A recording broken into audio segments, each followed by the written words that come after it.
So, what do you think of emerging like equity student groups in like Oswego? It's awesome, honestly. Like, I think about when I was in school, and it's just like, I was saying earlier, like if you didn't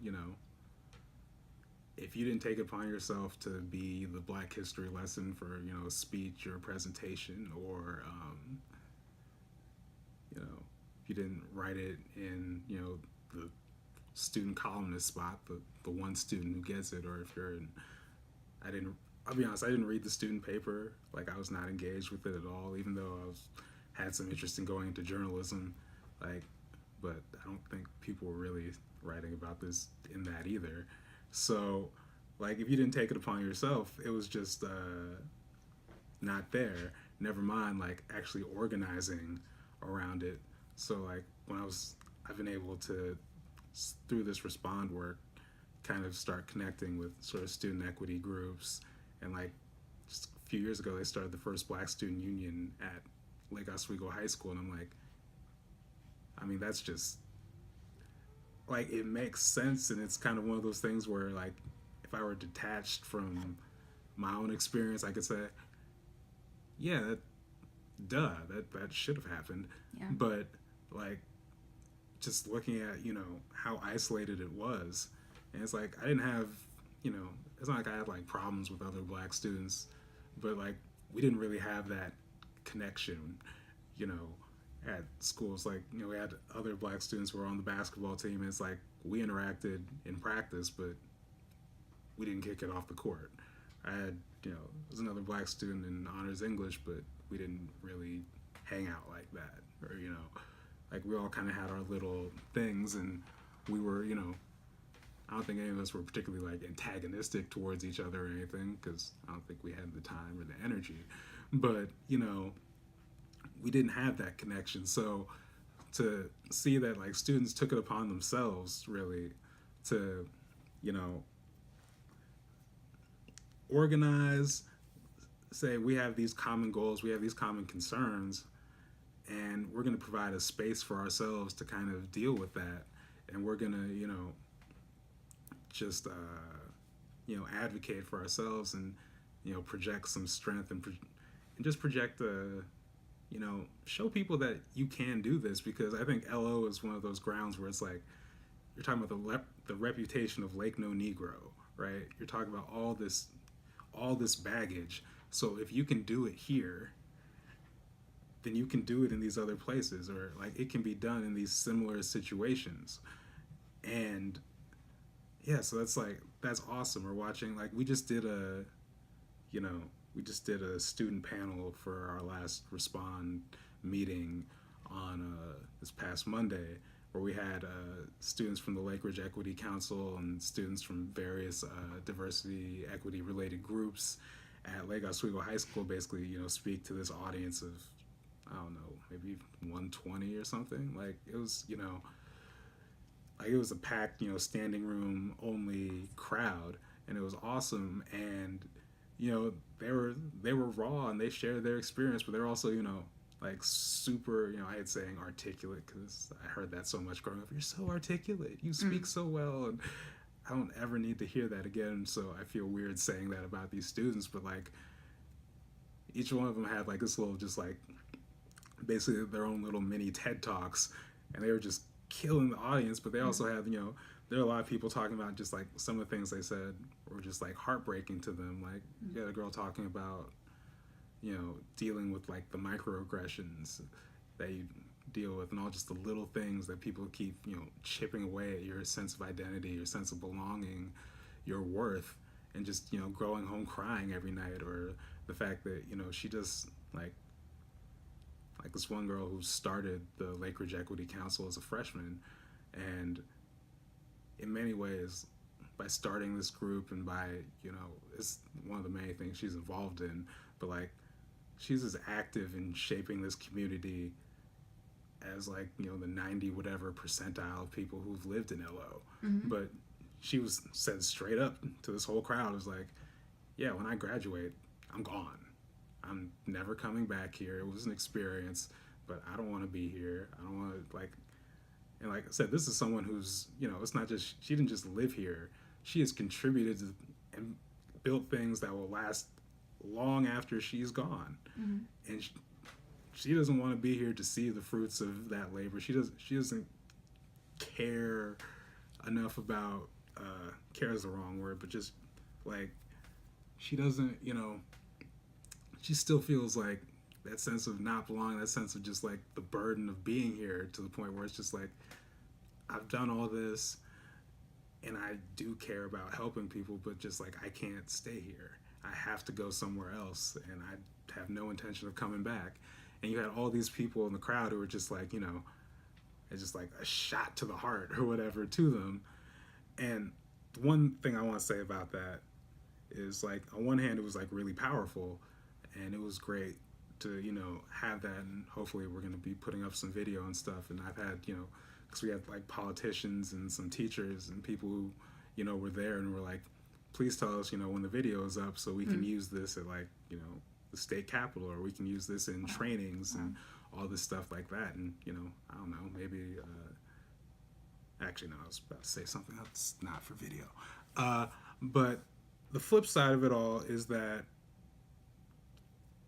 I know for a fact that there are a number of people who were in attendance that night who this was not their first time hearing those stories, because either, you know, I have tried to relay that to them in some cases, like multiple instances, or they, you know, they're very up on top of like reading the news, and they follow, you know, stories about racism, or they've, you know, or I've done like other interviews for our, you know, Respond to Racism storytelling project that have told these similar things that they've, you know, said they've seen or that they was touched by or whatever.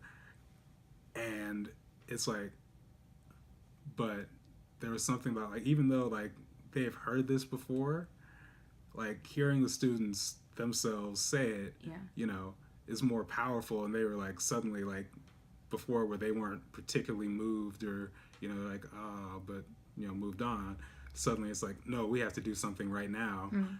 And part of me is like, can't help but be just like a little bit frustrated in that, like, there's this burden of proof. And you know, I get it to some degrees. Like, you can't, like, you do have to, you know, sometimes it takes hearing something several times. Sometimes it takes, you know, more sources. I have a news background. Say we're supposed to have 3 sources before we report something. So I get that, and I don't discount that. But I think what bothers me is just like, people, you know, will dismiss these things, or will just like downplay them. And then, you know, when you finally, you have to hear it from this student in this, you know, I thought students sound pretty empowered, but at the same time, it's still, you know, it is a setting where you have to be very vulnerable, and you have to put yourself out there for everyone. And it's like, there's a very clear power imbalance at play. Just to, you know, just to be heard. And it bothers me that, you know, you have to, even for like people who are, you know, your allies, or people who are supposed to be your allies, people who care about this, that you still kind of, someone, not to bring it back to like, you know, 5th grade and Worldly Wise, but you have to jump through all these hoops over and over and over again, just to get people, you know, activated, or to take something seriously. So I mean, I think it's just kind of an unfortunate fact about humans that, like, I mean, I think we do learn from stories better than we learn from like data. But yeah, on the other hand, like, what, so I have to like perform my suffering for you, you know, that, it's just, and like I said, I get it as a human being, because I'm sure there's plenty of other instances with other issues where people will be like, yeah, Bruce, you do the same thing for that. I'm sure I mean, my wife like probably has like 8 things she could just 8, that's a very generous number. It's like 8 million things she could be like, yeah, Bruce, you're the exact same way. But yeah, I mean, it sounds like me, honestly. That's like how I learn. But yeah, at the same time, not everyone's able to like get up on a stage and tell their story, and it's it's not the fastest way of spreading information, and yeah. I will say this though, is that I think these equity groups are important not just for like the student empowerment and getting having space for themselves, and also telling this community some of this message or some of these messages in a way that will hit home. But also, like, I related back to being in gents in eighth grade through sophomore year. Like, one of my favorite memories from that time was freshman year. They were doing like, because most of the kids were in Portland public schools, so like anyone who wasn't, who would be like have like, if Portland public schools would have an in-service day, they basically get all the students together to visit the kids who weren't in public schools. So they get them all onto the bus.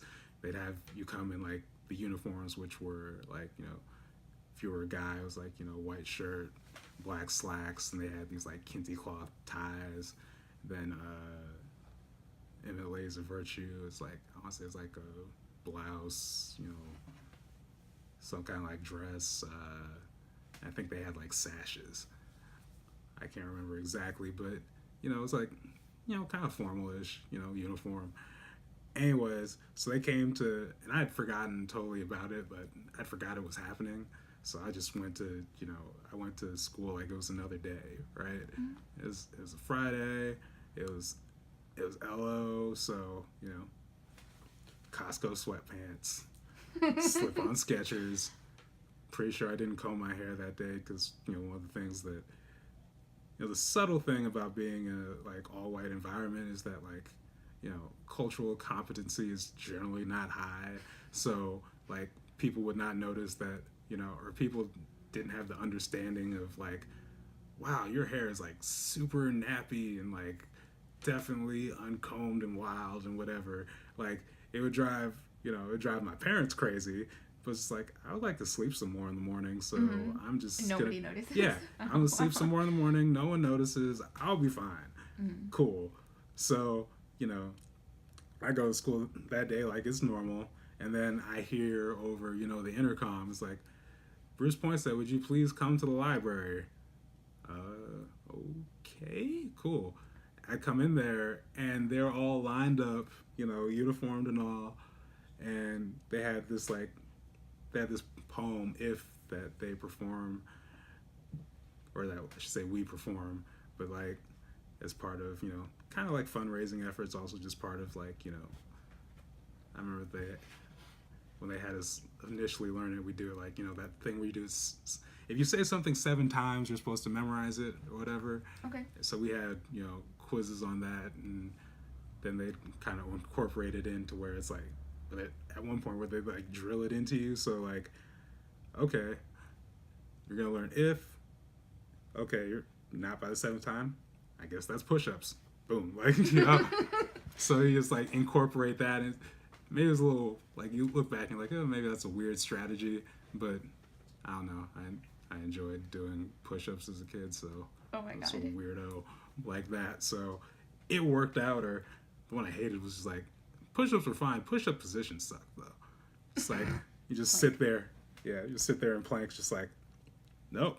Keep holding it. Keep holding it. Keep holding it. It's like, and now it's like I do, yoga in my living room, and it's just planks upon planks upon planks upon planks. But anyways, yeah.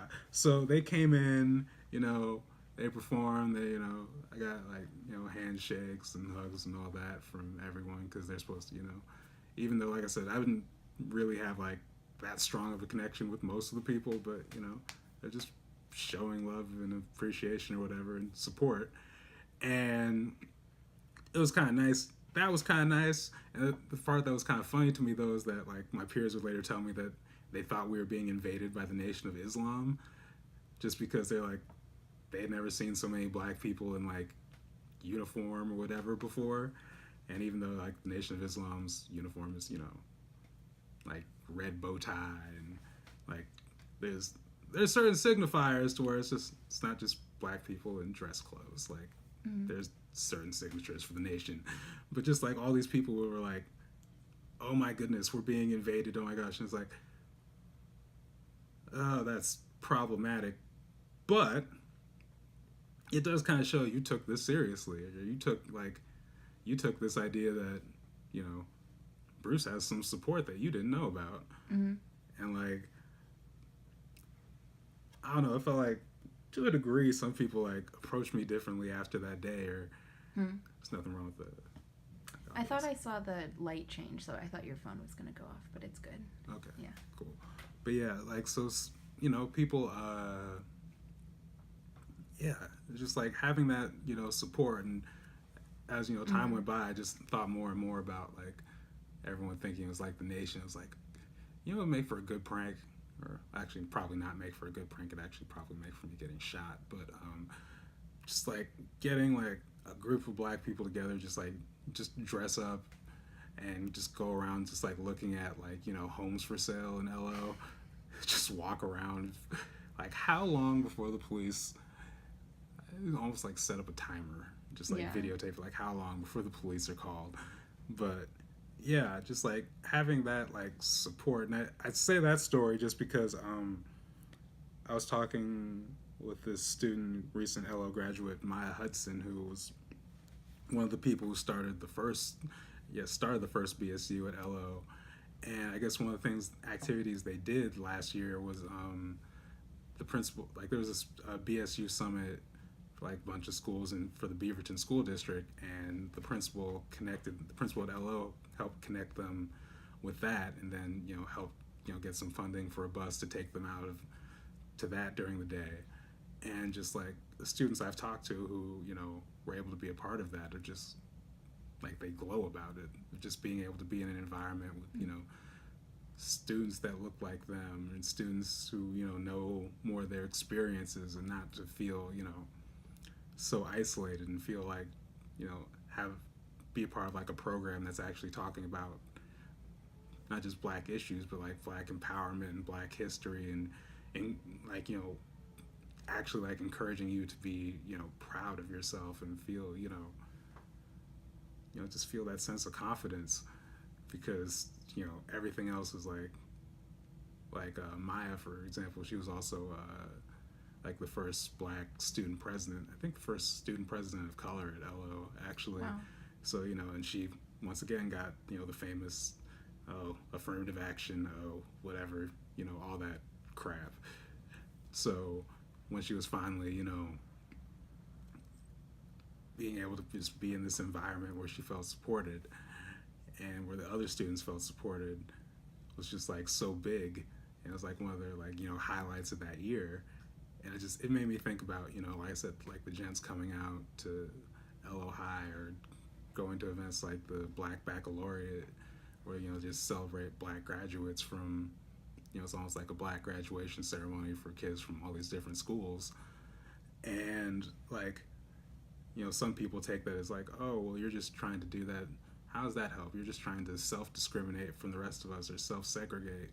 And it's like, no, it's kind of like it's a support space. And if you're familiar with, you know, how these groups work on like specifically like college campuses, you'll find that they're not really exclusive spaces. Like, I mean, if you're coming in there just to like troll people, yeah, you are going to receive some hostility because you're just doing it to be an asshole. But you know, if I mean, you can't go to like a historically black college around the country and not, there are white people there wherever you go, like, and the only people who ever are like, oh, you're just self-segregating, or you're being exclusive, how is this not discrimination, or the only people who say that are people who have never been to any of these spaces, who have no knowledge, who have not done even a bit of cursory research on any of these spaces. Because it's real, like, I don't want to say like people, not just black people, people of color are like too generous, because that's not the right word, but like, we really, like, if we actually wanted to like shut out white people, we're doing a terrible job.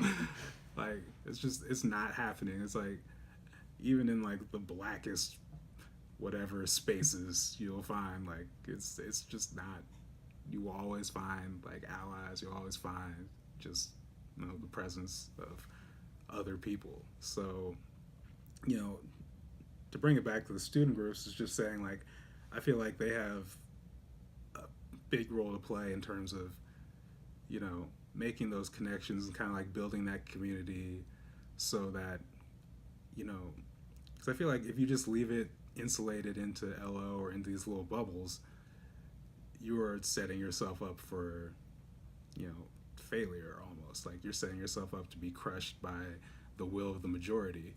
But for whatever reason, I think we as human beings, like when we see like, we add some air of legitimacy when we see like outside people supporting you. We see that you have, you know, something bigger than just, you know, this area that we control. Mm-hmm. So building those bridges and all that, like I think the Lake Ridge Equity Council is currently doing stuff with like kids from Barlow right now, just like ongoing activities. So, you know, I see stuff like that and I'm like, this is what I love seeing.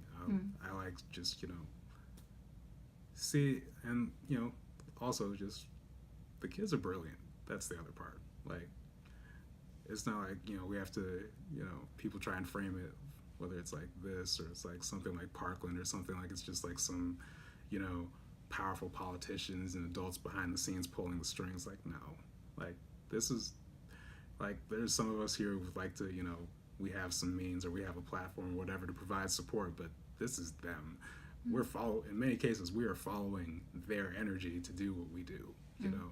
So, to answer your question from long ago, I love these student groups. I try and hopefully I can provide more, you know, support and however I can. Maybe, you know, come up and win the lottery and you can, you know, buy the buses and get all the speakers and all the things and whatever. Or, you know, the schools could actually, you know, divert some of this, you know, excess resources that they have to actually supporting them.